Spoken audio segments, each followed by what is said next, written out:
HMRC are really cracking down on tax collection.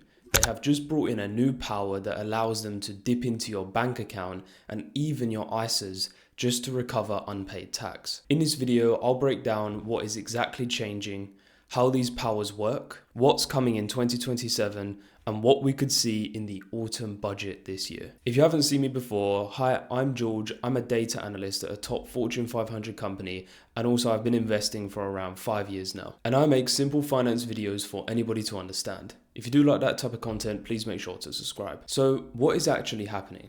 Well, HMRC have been floating around and wanting to reintroduce the idea of direct recovery of debts. And they've been wanting to do this for almost 10 years now, as the idea was first introduced in 2014. What this means is if you owe the taxman more than £1,000 in unpaid tax, whether that be from your income tax, your solo trader, your own business, this means that they'll have the power to dip right into your bank account or into your ISA if you owe more than £1,000 in tax. They do not need a court order, and it will just be automatically taken. From the way that they put it, they'll be going after your bank account first for the unpaid tax, and if they fail to do so from your bank account, they'll then switch over to your ISA and try and take it from there. But of course, these two things happen before taking it from normal means and you just paying it yourself anyway. But then if you don't pay it yourself and they repeatedly try to contact you, that's when they'll go into your bank account and ISA. However, the one good thing is that if you have less than £5,000 in your bank account or ISA,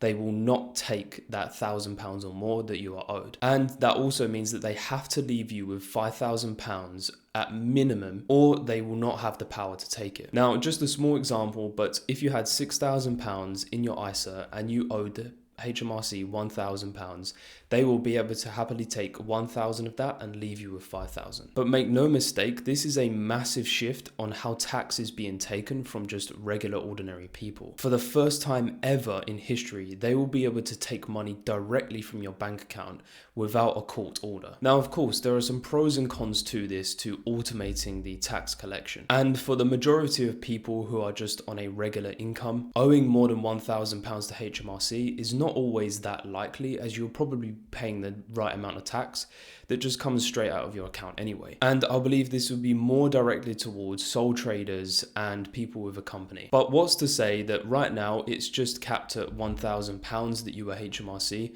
and when that power is introduced and they've already done a trial run of taking money out of people's accounts, who's to say that this may not actually change sometime down the line? It may not change today, it may not even change in 5 years.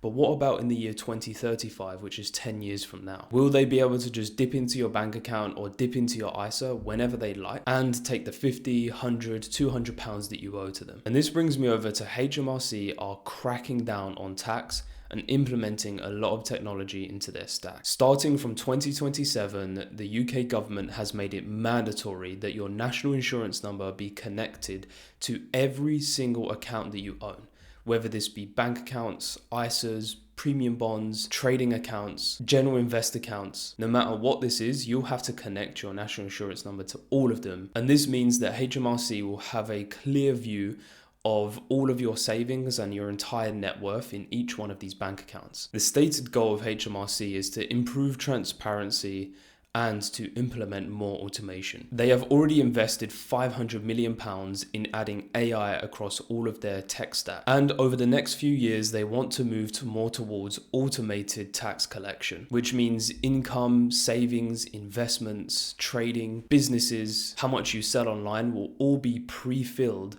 by these AI automation systems so that they can automatically collect tax from you and effectively have a live connection with all of your financial accounts without having to go through the court process or having to reach out to third-party vendors. It will all be in one place. And I won't touch too much on the point of digital IDs that are wanting to be introduced in the UK, but this sounds like this will be potentially connected to that if it does roll out sometime in the future. And this brings me over to the next point of what could be coming in autumn budget year of 2025. Now, just a caveat that everything I'm going to say is a lot to do with speculation and nothing is fully confirmed, but with the massive tax debt that Labour is currently in, it seems like it's increasingly looking more towards taxing everybody at every corner it's possible. And this autumn budget could have major consequences for homeowners, savers, investors across the UK. And they are trying to find new ways of raising revenue. Now, the first possible change that could be coming is reforms to the cash ISA. This has been in the headlines and been in the news absolutely everywhere with the talks that have been going on with the Treasury, in that the current annual cash ISA limit is £20,000 per year, and any gains that you make on that are capital gains tax free. But the Labour government want to slash this from £20,000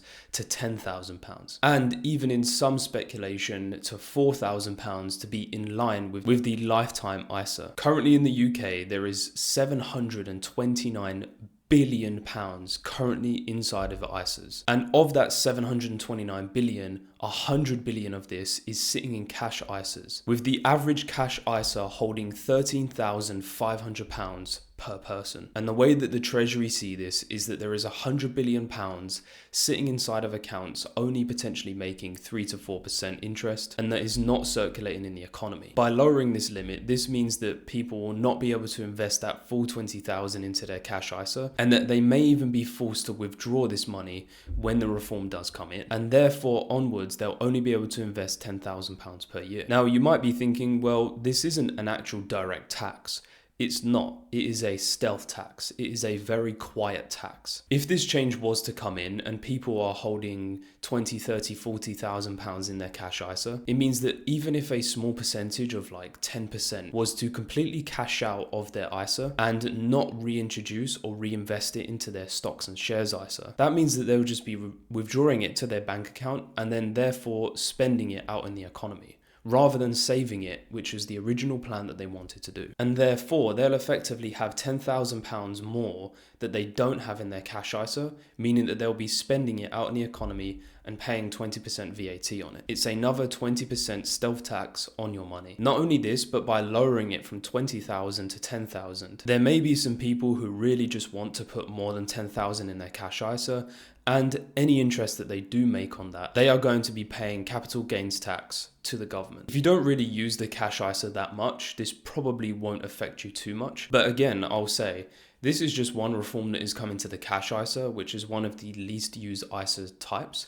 But what about when the reforms come for the stocks and shares ISA? Because I don't see the limit going up anytime soon. In my personal opinion, I think the ISA structure should not be reduced to £10,000, and that actually instead it should be raised from £20,000 to £30,000. This would massively align with inflation and give people more to invest into that is tax-free. And I'll explain more when I go on to the potential income tax on point number 4. This brings me over to the possible change number 2, and this is pension reforms. Last year, there were many rumours that the government was going to restrict the 25% tax-free allowance lump sum that comes out of your pension, that is currently capped at £268,000. What this means is that when you retire, you are allowed to take your entire pension amount, take 25% of that out, and it is completely lump sum and tax free. So if you had £1 million in your pension, you could take out £250,000 and not pay a penny of it to the government. But there is growing speculation that the Labour government wants to potentially not put a direct tax on this, but potentially reduce the amount. This amount could be small at first, reducing it from 25 to maybe 22 or 20%, but this could be tens of thousands of pounds that you are no longer getting as a lump sum tax-free to your bank account. This would be a majority of a stealth tax on the people who are entering the pension age. As pensions in the UK are getting increasingly larger, the cap at £268,000 right now is actually quite a lot. But in 10 years from now, and even 20 years from now, isn't going to be that much, as the majority of private pension pots are going to be £750,000 to £1 million plus. And it means the Treasury will be able to start taking tax from your pension pot earlier on when you have taken that 25% lump sum out. The possible change number 3 is the salary sacrifice. In many jobs nowadays, especially in the corporate world, salary sacrifice is a really good tax-free incentive to spend your salary. What it means is that you can take a pre-tax amount of your salary and spend it on things like the cycle to work scheme a new electric car, pension contributions, and even mortgage payments. At the moment, there isn't really a cap on salary sacrifices. It normally comes at a corporate level. But the possible reform from the Labour government is to try and put a cap on that salary sacrifice, because when you are spending that money, or I should say when the company that you work for is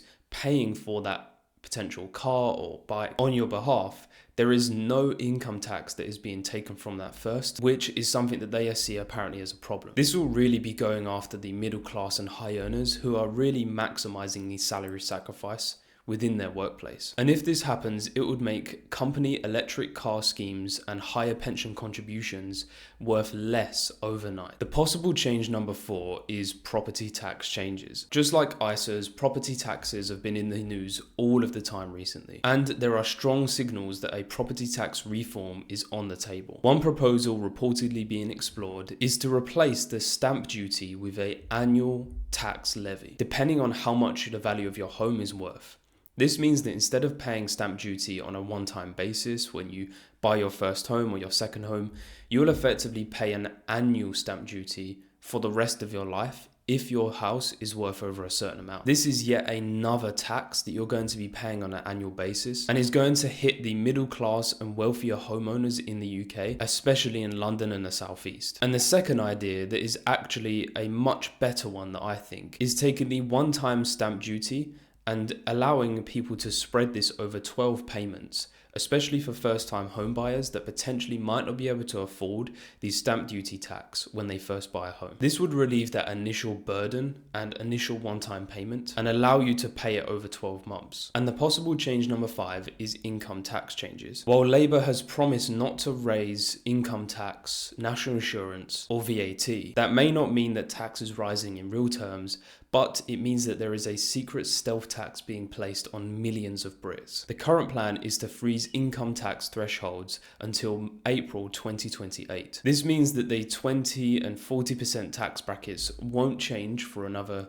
3 years. But what this means is a stealth tax is being placed on basically every Brit in the UK. By 2029 alone, there is an expected 1.5 million Brits to move up into the 40% tax bracket. This is just due to the jobs in the UK that will progressively get higher and higher in salary just with inflation as it continues to go on. And with more white collar jobs becoming increasingly more complex, these salaries are expected to go up. And of those 1.5 million, many of them will be in the corporate areas, especially in London. And the majority of these people will be graduates who are graduating today on a 20% tax bracket salary. By the time 2028 comes around, they will already be in that 40% tax bracket, meaning tens of billions of extra revenue for the UK government. This is a very, very quiet tax that you do not notice for many, many years. But when you are climbing the corporate ladder, growing in your career, or earning more money in your business, you will start to feel this more and more as time goes on. And over those next 3 years, the majority of Brits are going to be paying hundreds, if not thousands more in tax per year than they would be if they just changed the tax threshold amounts. In my personal opinion, I think that the income tax bracket should be changed. The current £12,500 tax-free allowance on the first part of your salary is way, way too low. This was introduced so long ago and we're in a completely different time today. This amount should have kept up with inflation, and I believe that that £12,500 should be changed to more like £20,000 per year. This means that the first £20,000 that you earn is completely tax-free, and then the brackets come into place then. Not only this, but UK salaries have risen exponentially fast in the last 5 years in comparison to the previous 15. So the income tax brackets should have changed and been pushed up since then, meaning that the 20% and 40% tax brackets don't come into play until you are earning a higher amount. Let me know down in the comments what your thoughts on all of these changes that could be coming. And if you really did like the video, please make sure to hit the subscribe button. If you didn't like the video, give it a dislike and tell me why in the comments. Also, YouTube recommends you this video here, so go ahead and give it a watch. If you do like travel content, please make sure to subscribe to my second channel. Thanks, and I'll catch you in the next one.